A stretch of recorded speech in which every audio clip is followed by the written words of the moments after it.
ನನ್ನ ಹೆಸರು ಅನಿಲ್ ಬೌಲೇಶ್ವರ್ ಅಂತ ಹೇಳ್ರಿ. ಊರು ಸಾವಳಗಿ.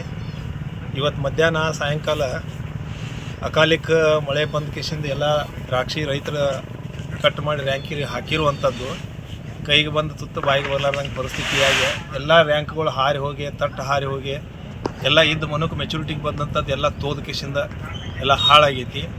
ಸಾವಳಗಿ ಭಾಗದ ರೈತರಪ್ಪ ಅಂತಂದ್ರೆ ಏನು, ಈಗ ಯಾವತ್ತೂ ಒಂದು ನೈಸರ್ಗಿಕ ವಿಕೋಪ ಅಥವಾ ಬರಗಾಲ ಯಾವತ್ತೂ ಒಳಪಡುವಂಥ ಪ್ರದೇಶ.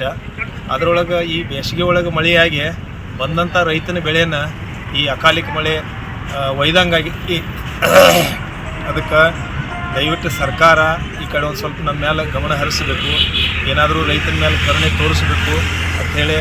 ಇಲ್ಲಿ ನಾವು 6 ರ್ಯಾಂಕ್ ಅದಾವು. 6 ರ್ಯಾಂಕ್ನಾಗ ಇಲ್ಲಂದ್ರೂ ಒಂದು 7-8 ಜನ ರೈತರು ಕೂಡಿಕೆಸಿಂದ ಮಾಲ್ ಹಾಕೀವಿ.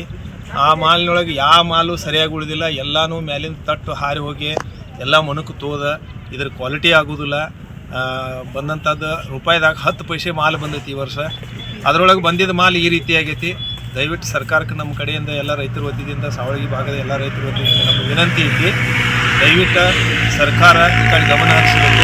ರೈತರ ಬಗ್ಗೆ ಏನಾದರೂ ಒಂದು ಸ್ವಲ್ಪ 4 ದುಡ್ಡು ಪರಿಹಾರದ ವ್ಯವಸ್ಥೆ ಮಾಡಬೇಕು ಅಂತೇಳಿ ನಮ್ಮ ಕಳಕಳಿ ವಿನಂತಿ. ಸರ್, ನಾವು ಅಣ್ಣಪ್ಪ ಕಿಟ್ಟಪ್ಪ ಶರಟ್ಟಿ ಅಂಥೇಳಿ ನಾಗನೂರು ಅವ್ರ ರೈತರು ರೀ. ಆದರೆ ತೊದಲುಬಗಿ ಏರಿಯಾದಾಗ ಏನು ಮಾಡೀವಿ ಅಂದ್ರೆ ಒಂದು 4 ಎಕರೆ ಜಾಗ ತೊಗೊಂಡಿವ್ರಿ.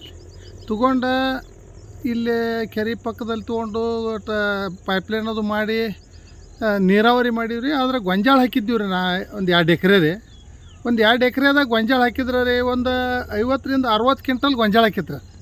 ಇವತ್ತು ಹಾಲುಗಾಳ ಐತದಿನ, ಹಾಲುಗಾಳ ಅಂದರೆ ಶೀತನೂ ಆಗಿಲ್ಲನ ಅಂಥ ಗೊಂಜಾಳ ಇವತ್ತು ಎಲ್ಲನೂ ನೆಲಕ್ಕೆ ಹಚ್ಚಿ ಮನೆಗೈತ್ರಿ ಮರಡಿ ಮಳೆಯಿಂದ.